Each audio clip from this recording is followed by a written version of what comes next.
Guys, I want to welcome you to another episode of the Advisory Board podcast. It is mine. I can say it, I promise. And I've got a great guest with me here. We focus on franchising, right? Like all these different aspects of franchising. And I've got Michelle Rowan with me today from FBR. Most of you probably know her. And if you don't, shame on you, you should probably know her because she runs this incredible organization that focuses on helping brands understand what's actually going on inside their organization with relationships with franchisees. That's like the golden standard everyone wants to understand and manage well, and many other aspects of the business. But Michelle's been in the biz for a long time. Like she knows her stuff. So I'm going to turn it over to you before I butcher like a real intro here. Why don't you tell us more about yourself? Tell us about FBR. Tell us a little bit about the instruments you guys use to measure these things, because we're going to be talking about that a little bit today. Cool. Yeah. So thank you for having me today. It's great to talk with everyone. So Franchise Business Review, I think, is most known for the work we do getting feedback from franchisees. It's what we've done for almost 19 years now. And it's changed so much. I think franchisors now get it, why it's important to get this feedback from franchise owners. So we're happy to play a part in that. We ask a standard set of questions so that franchisors can really have context around what do their scores mean and how does that mean in the support they're giving to their franchise owners? What could they be doing better? And on the flip side, we help them share that data with candidates to really set realistic expectations of what it's like to be a franchise owner within their brand. So we serve kind of both sides of the corporate teams, the development and the operations teams. And then we also get feedback from corporate headquarter employees or franchisees, location employees, or corporate line employees, we call them. So we do it all. We kind of say we're trying to measure the people side of franchising, where the FDD is looking more at the number side, or the growth and the kind of the system numbers behind it, or the people side.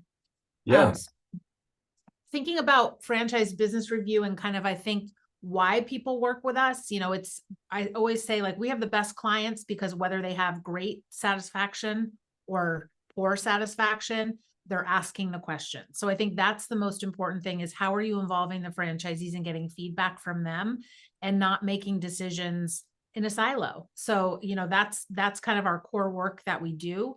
And why people love working with us is we are passionate about franchising, because it's an excellent model when it makes sense for both the franchisor and the franchisee. And so those are the things that we want to share. We want to connect our clients to others that are focused on that. The two most important things: franchisee satisfaction and unit profitability. So once you work with us, we'll connect you with other clients that are also focused on that. And I think the people on our team are all focused on that. That's what we care about. And so that's why people love FBR, is that our people are passionate about sharing those best practices and really celebrating the brands that have strong relationships with their franchise owners. Yeah, well, there's a big difference, right? Let's paint a picture, right, of the two different brands. There's brand A, 100 units. They've made it to the threshold. Their franchisees don't trust and don't like them, right? And so the amount of human capital that is consumed at the franchisor office, because everyone's resisting change, they don't want to do the things that they hate reporting their numbers. Like, it creates this cultural phenomenon that also creates inaccurate data, human capital waste, slows down strategic rollouts of things that could really help them, right? Like it creates almost like blinders sometimes when there's that lack of trust and engagement. But opposite is true. I mean, you've seen the organizations that have high trust between franchisors and franchisees, and what's the difference? Yeah. So, well, and I think what's important to think about is, like, this is not a linear path where they're dissatisfied and go to satisfied or anything like that. Like the franchisee franchisor relationship is so complex. It's up and down, and people will describe it as parent child, or however you want to look at it. You're going to have great times and you're going to have times where you're frustrated with each other. So it's really about how do we work through those, and how are we focused on the same goal, that I know what my role as the franchisee is within the organization, and I know what the franchisor's role is, and vice versa, so that you are kind of working through those challenges together.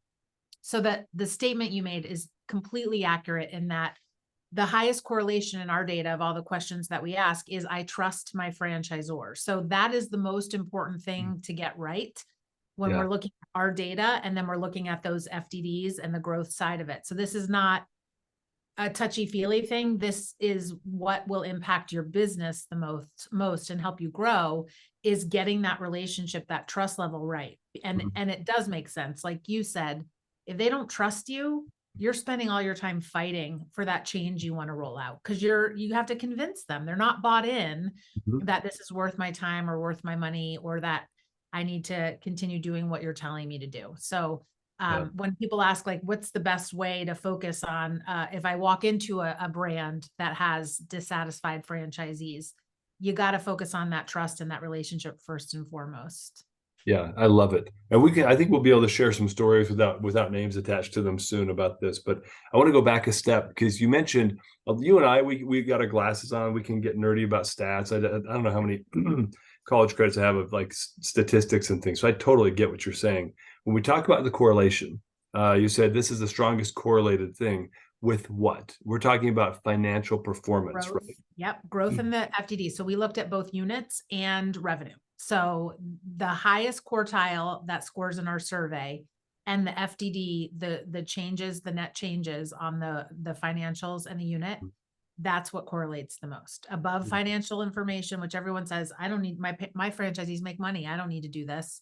It's not all about money. Yeah, yeah, but it's half of the equation, right? It's Yeah. about unit level profitability, and it's about Z satisfaction. But those two are so tightly correlated, honestly, that it's hard to separate them, other than they're two aspects of the business you should be focusing on, right? Absolutely. And if you don't have those two things, stop showing up at expos, stop spending marketing dollars. Like, you have to get that right. Because Hmm. if you don't, we know, so all of the work we do is confidential. We don't talk about anyone that we work with unless they have won an award through us, a satisfaction award. Then we will help them spread that news. And we get asked that a lot. Why don't you share the low scoring franchise brands? Because they would never work with us if that was part of the deal.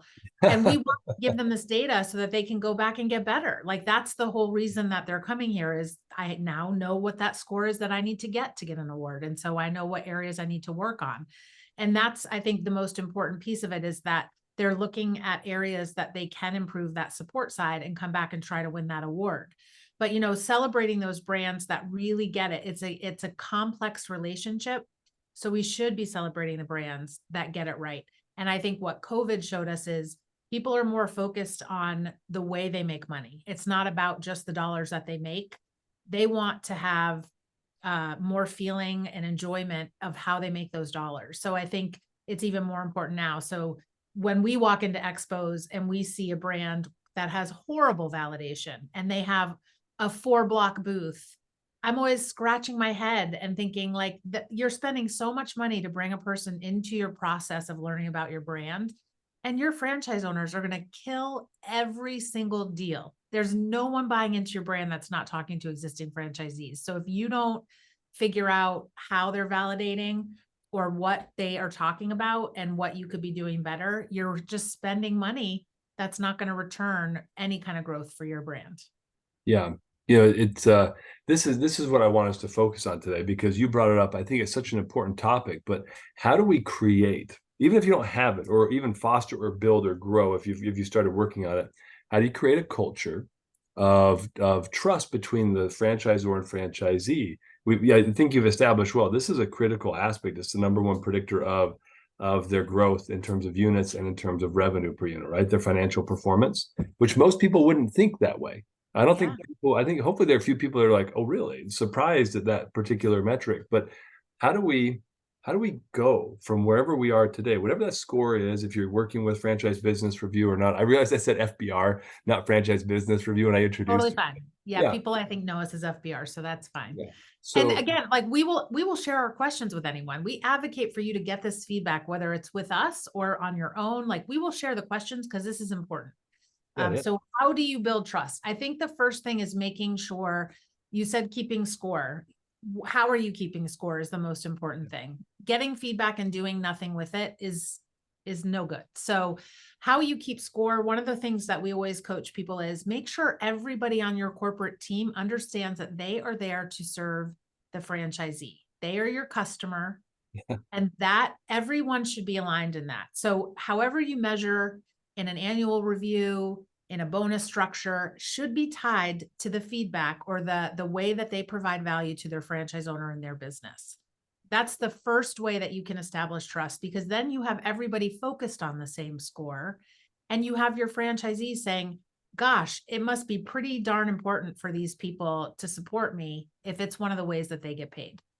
So Yeah. I think that's every time they pick up that phone, you don't need to have the answer for your franchisee, but you need to treat them with the respect that their royalties, their fees are paying your salary. And I think that's a missed opportunity. Everybody from the CEO to the call center person needs to really understand that and communicate with the franchise owners with that feeling of respect and understanding. Yeah. Well, so let me just turn the tables a little bit on that. So in our organization, we have some core values around like the fact that we partner with our clients and that their success is our success, right? Like that's truly how we feel. And people that don't align with that, they don't align, right? It's time we help them find something else to do because it's so critical for our business. And I can't even imagine. I know some brands that have been like this before, and it's taken a major culture shift from being the, hey, we're the ones that made this ecosystem, you're welcome, to, hey, you guys are making this business work, thank you. Like that's a huge difference. And there's so many brands that they it's ego gets in the way, and it's cool. Like it's hard to be a successful business owner, but it's even harder to be a successful business owner that franchises and gets units to buy into them. So I get why there's like a little bit of a, hey, like nice work, and yet it's the moment that you franchise, you move away from being that CEO that has grown a business to now your only job is to grow their business and your only success is their success. And that's a hard transition, I think, for some Yeah. people. Yeah. I'm jotting down notes and all that. Like, I'm so passionate about this topic, but you mentioned your core values. So I'm going to tell you what FBR's core values are, just because it totally aligns with what you just said in this discussion. Is our core values are FBR exclamation point, and it's F, feedback makes us all better and stronger. B is build trust through accountability. R is recognize and appreciate others, and exclamation point is crush it every day. Mm-hmm. So that's the way that we lead our business, and that's the way we work with our clients. And what you said about the entrepreneur side, what I will say is founders have the hardest time with that feedback piece Yeah. because it's so personal. They've created this brand. And then once you decide to franchise, you're no longer in the product or service business of whatever your brand is. You are in the franchise business, and that is a totally different business. And your focus needs to be on those franchisees and that scaling of the model versus the selling of the ice cream treat or grooming the dog. So, I mean, that is really what it is how can you take all of the feedback you're getting from the franchisees and look at it as that constructive gift that it is. Mm-hmm. It most certainly does not mean your franchisees are always right. And it does not mean that they should drive your strategy. Right. But what it does mean is that you've considered their opinion. You're going back to them with the why. It might be a different answer, but until you reset that expectation of what you're doing versus what they're doing, they're always going to ask for that other thing, or that, we're a burger joint and we want to put boba on our menu. That's great. Here's why that doesn't fit with who we are. And, just take that time to explain the why behind your decisions. Mm-hmm. And there's just, again, that mutual respect between each other. But I think founders take all of this the hardest, and just knowing that we've seen a couple that don't, it comes from a constructive place. These people have a lot of money invested in you. Mm-hmm. So you need to spend more time. You can't just do the ultimate question of would they refer you to others? There's so much more Mm-hmm. to help you understand if this is a brand that you can grow together.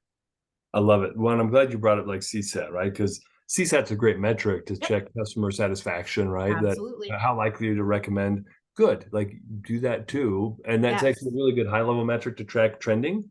Yep. But there's so much under the hood behind that if you're not picking it apart regularly, then I agree with you. And I've actually in another industry helped roll this out in a couple of companies, like customer satisfaction, but there's always a slightly deeper dive like CSAT plus 4 or 5 other metrics to figure out like, okay, how are we doing in this area, because they were the key metrics in our industry. So we need to see. And we saw in one company a little bit of a dip in trend in one of the metrics. And I said, okay, wait, head of operations, we're starting to see a little bit of a trend here. Can you help me tackle it? How do you fix it? Cool, let's fix that.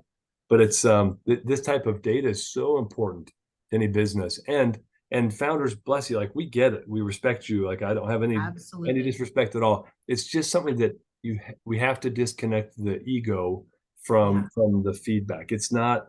I love it, and I find I'm a weirdo. Like I like feedback. When I screw something up, I want you to tell me and how I did it, and then I'll be, oh, I get it now. I can adjust. But a lot of people, they've done so well for so long without feedback, they're not used to getting it. So Yeah. I find that's part of the problem, right? When it's lonely at the Yeah. top, Yeah. lonely at the top. Yeah. I'm not going to say who, but I have a friend that's led a lot of organizations. And she's told me straight up, she's like, I do not like feedback. And she's gotten better about it. Uh-huh. But it Yeah. just makes me laugh because of, she's saying what a lot of people are thinking. I think there's a fear of people doing this. There's definitely a fear of people doing this with a third party because they want, they want people to believe the polish that they're putting out there. So if it's if it's about more than the polish, then you got to get into the nitty gritty. Well, a comment on the polish, and then I'll take us back one step of something you said before. The biggest challenge, you and I, we've been on stages before. We've done a lot of interesting things. I've coached highly talented baseball teams. We've won championships. Like it's been fun. But the moment you start to believe your press, that's when you got a problem, right? Yeah. That's when you got a problem. And so unfortunately, I've got 4 teenagers and a lovely wife to help me stay humble. And you've got a crew at home as well and a crew in the office. But I think that's a key thing that applies to our founders as well. Is like don't let it get in your head. Like you are awesome, but don't but don't live as though everything you do is awesome, right? Like Yeah, well, and I think before we went on air, it's the same thing we were talking about is I think COVID really opened up a lot more of this, what's really happening behind all of it. I know, so I used to be the chair of the Women's Association for IFA, and yeah. that group was especially amazing during the COVID because we started doing these types of interviews. And you realized all the people that you saw on stage and seem to have all the answers and have it all figured out are just as messy or funny or it's all we have so much in common, and it's Uh-huh. okay that the baby's crying and the dog is barking. Like we still managed to get it all done. And I think when you said don't believe your own press, I started giggling because I do, like I always say I don't mess up often, but when I do, it's pretty big, and you got to make fun of yourself. Like we all make mistakes. I own them. I share them with my team. I think it really just also helps us bond and know that you're never going to always get it right. And if you think you're going to always get it right, you're missing a lot of learnings, and you're probably living in a little state of delusion. Yeah, exactly. Exactly. Well, hey, I want to go back one step to something you said, because it's important that we reiterate this. So the franchise one you talked about measurement, like guys, Michelle's not joking. Like if you need help to learn what to measure, they'll give you the assets to measure. Yeah, Here are the questions, right? 100%. That's huge. Yes. That's like 19 years of research. That's a gift. So, Yes. but you have to measure. You have to measure longitudinally. You have to measure consistently. Like let's say every quarter, Oh, every 6 months, over time, because so it's not key. until you have 3 data points that you can even analyze the basis of a trend, right? So Yeah. it's best to start immediately. If you got one franchise owner or just a corporate location, start measuring anyway. Start Yeah. measuring now. So As just something. Yeah. yeah. Totally right. And the other thing too is I love when I get we're going to wait a little bit because we're rolling out, and I'm always like, you're a franchise system. You should always be rolling something out. There's always a reason that you can push this. Pick a time, do it consistently, like stick with it. That is, I think, the best lesson that you can say is like, there's always a reason you could put it off.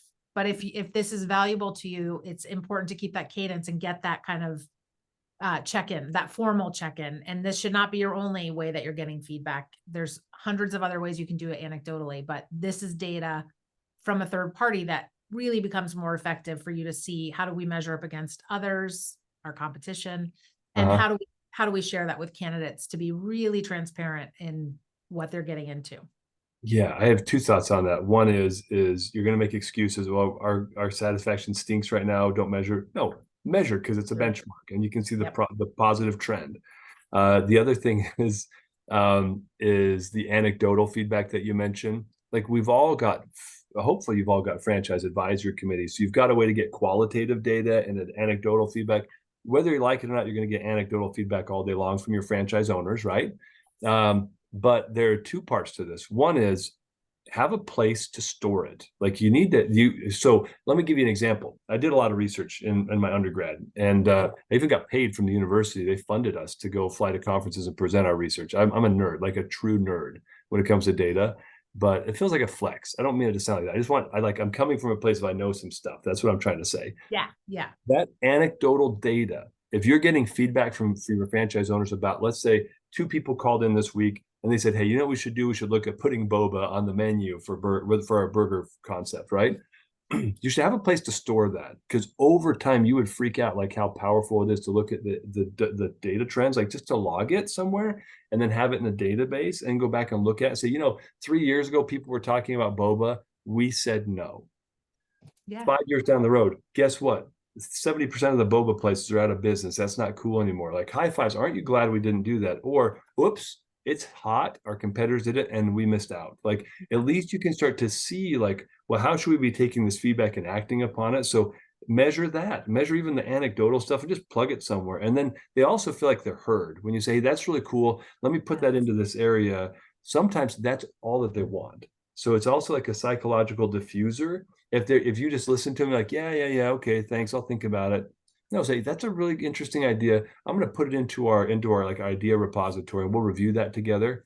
Totally different psychological response. And they're going to be like, oh, I've been heard, and they might do something about it. And there's a place it's recorded. I'm done.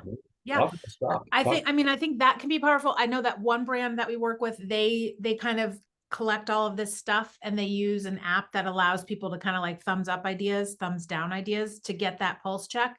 And then they let the FAC pick one of those projects and they'll fund it for the year for them to test it out and stuff. So that's taking that we've been heard and kind of amplifying it by letting other people weigh in.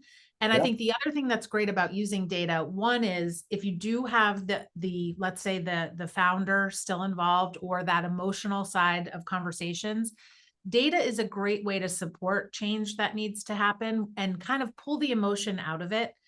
And that also goes to your franchisees. Sometimes your loudest franchisee is perceived by your network to be right, or to be the leader, or to be the public opinion.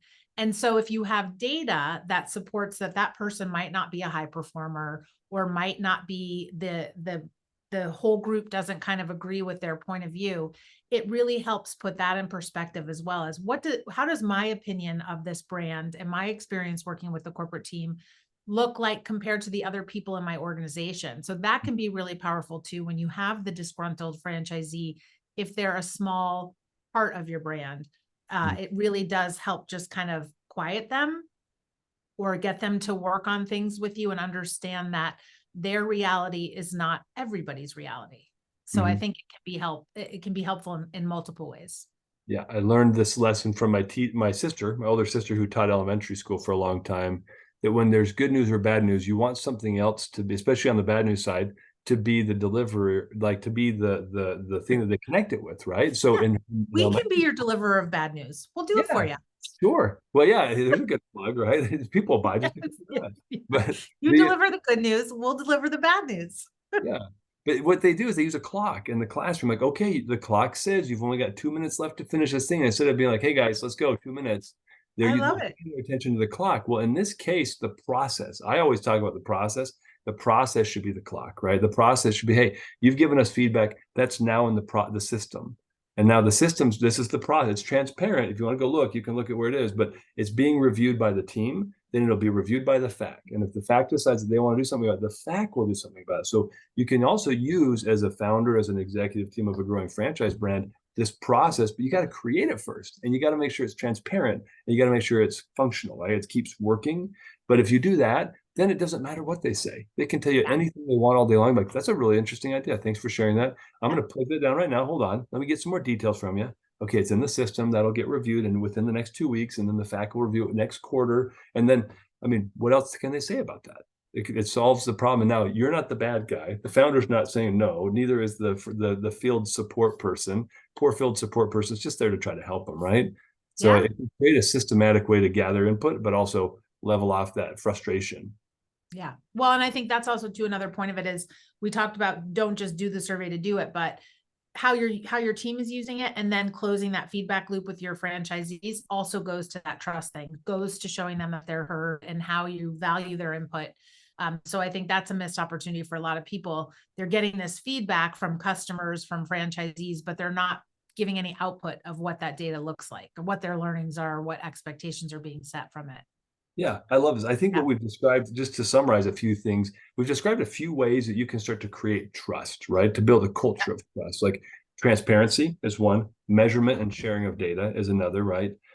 You've also got listening. There has to be a process to hear them. What would you say, Michelle? I mean, you've got tons of great experience in this area. What are a couple of other bullets where people could focus on one or two things that would help them build more of this culture of trust with franchisees?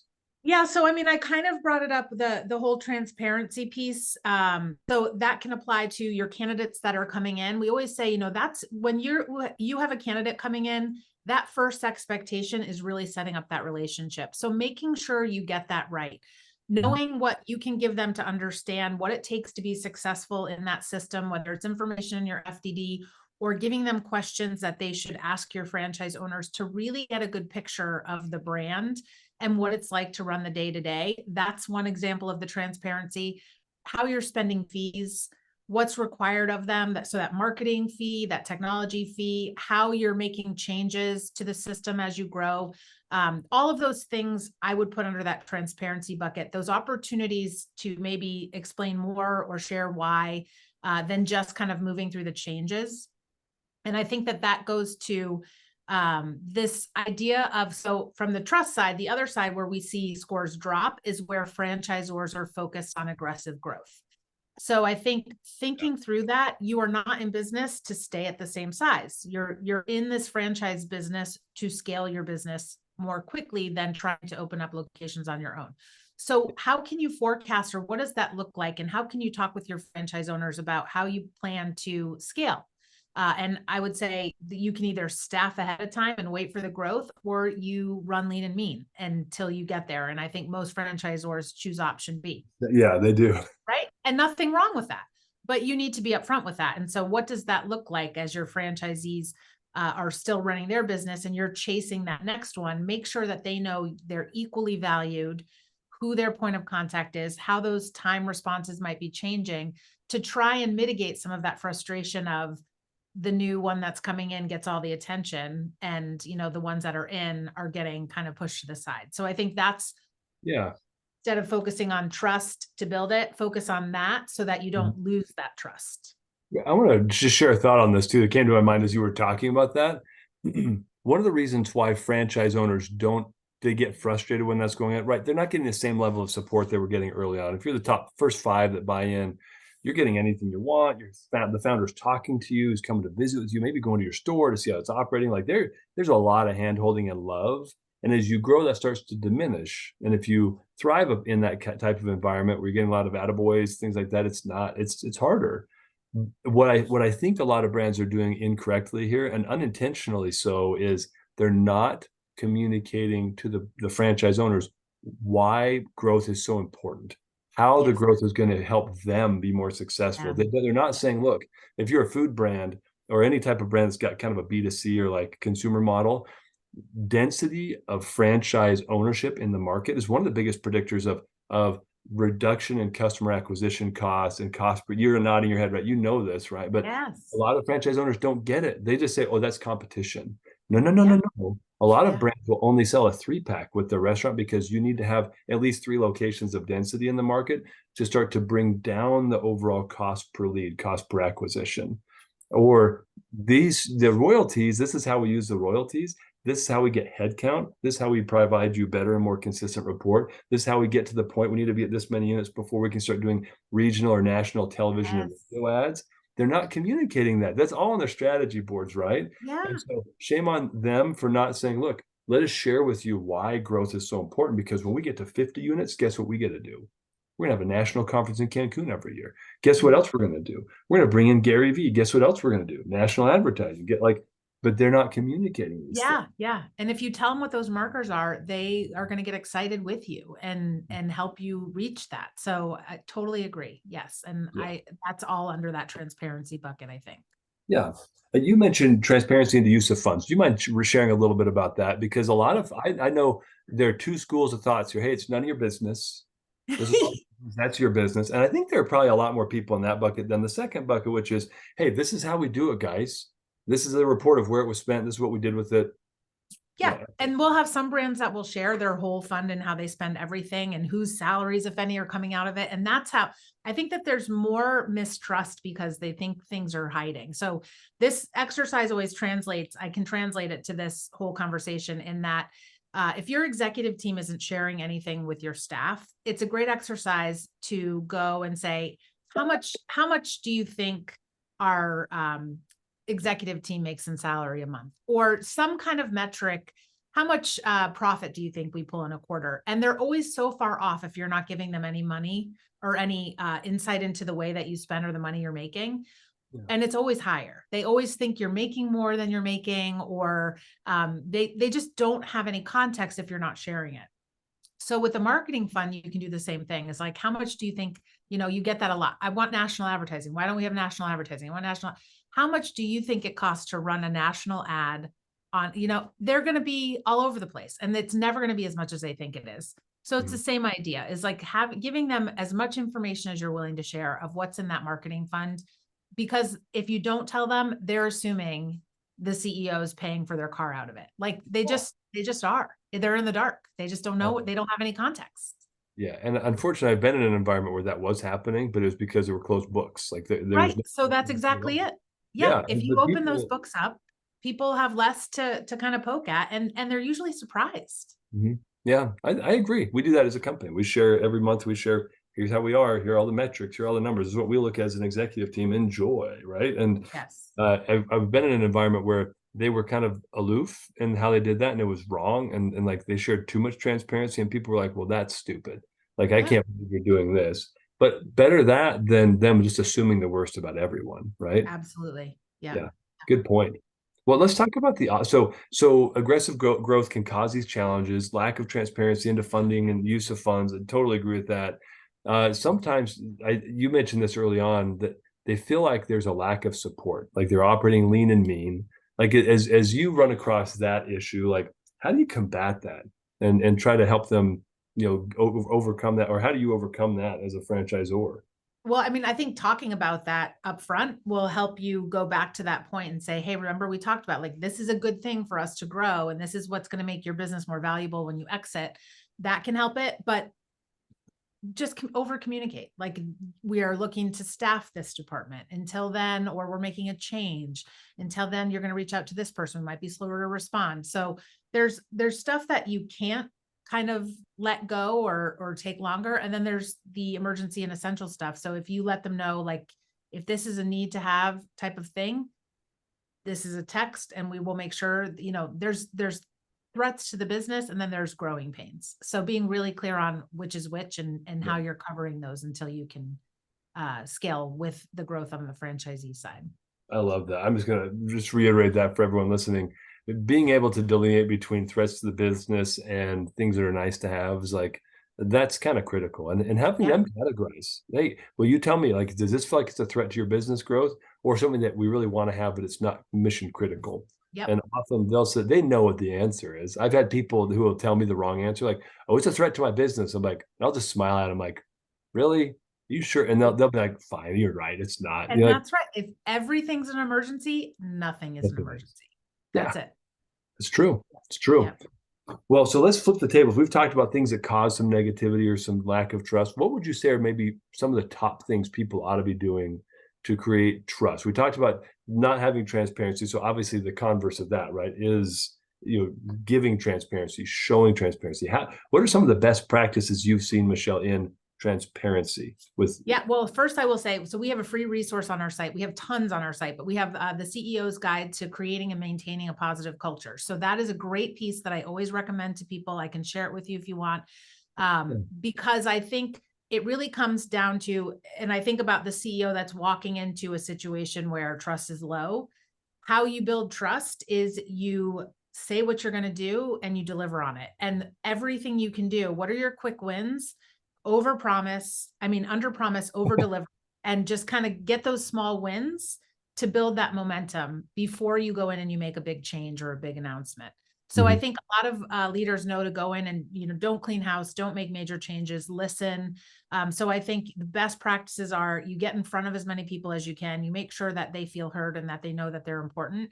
And you just follow up when you say you're going to follow up. So I Yeah. think those are the crucial pieces of it, but continue to just keep showing the ways that you're putting their success, whether that's profitability, whether that's revenue, whatever that is, you talk to them about that. You talk about the goals that you're doing and kind of what's in it for them so that they know when you ask them, do you feel like we are committed to your success? You know that they will answer yes. Whether they're happy with you or sad with you, they know that their business is part of what makes the franchisor successful. Mhm. So I think that's it. And then we talked a little bit, and I know that we're probably getting tight on time, but the whole idea around culture. So I don't want to go into all of it, but I think a lot of franchisors have backed away from helping franchisees around the hiring and retention challenges that all business owners are facing because of the threat of NLRB. But I Yeah. will say the smart franchisors that understand franchising really has a unique advantage over small business owners that are not within another network of all these people that they're connected to that are running the same business with the same challenges. So coming up with ways that you can help coach your franchisees on how to build a great culture Mhm. is so important. You're not telling them how to do it. You're giving them tools to do it. You're using third party, Mhm. all of those things that you can do to help them understand whether it's intentional or not, there is a culture within their organization.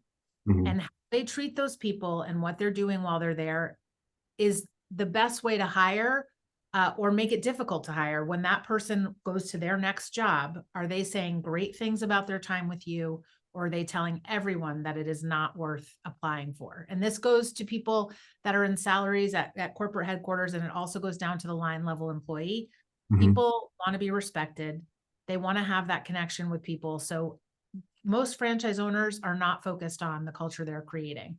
They Yeah. buy into the culture of your organization when they join the brand, but how are you understanding if that's trickling down to their organization, or what tools are you giving them to create that successful environment within their team?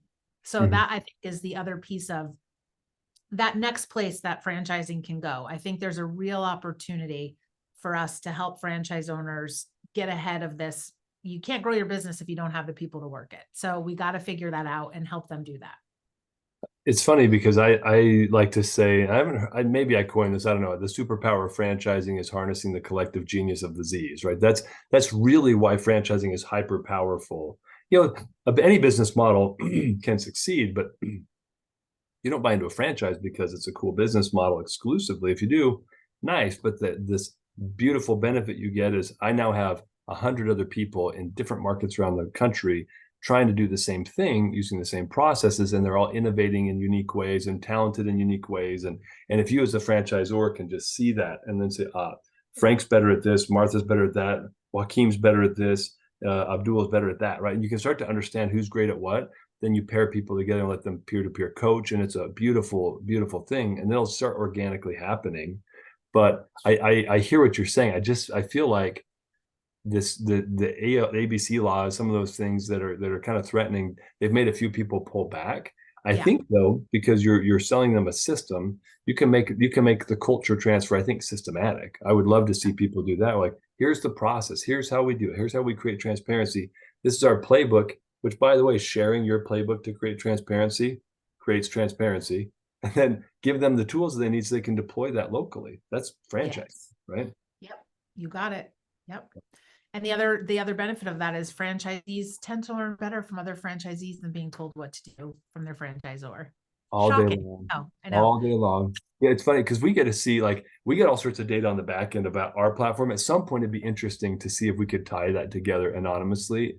But I get to see in a franchise system which location is better at booking appointments, which one's better at closing deals, which one's better at servicing deals. Like, I can see the comparative analytics across all locations. And sometimes I'll look at the data with someone and say, hey, by the way, don't call him. He stinks at closing. This guy in Cincinnati is a rock star at closing. Why don't you just put them together on a call and offer to have him coach him? What do you Yeah. think? And they're like, huh. And they're like, and plus they're going to listen to Cincinnati way more than you. And they always say, yeah, you're right. Because everyone knows it. But Yeah. this is the beautiful thing of franchising, right? And once you get to harness that and leverage it, I think you're off to a good start. Yeah. Agreed. Yeah.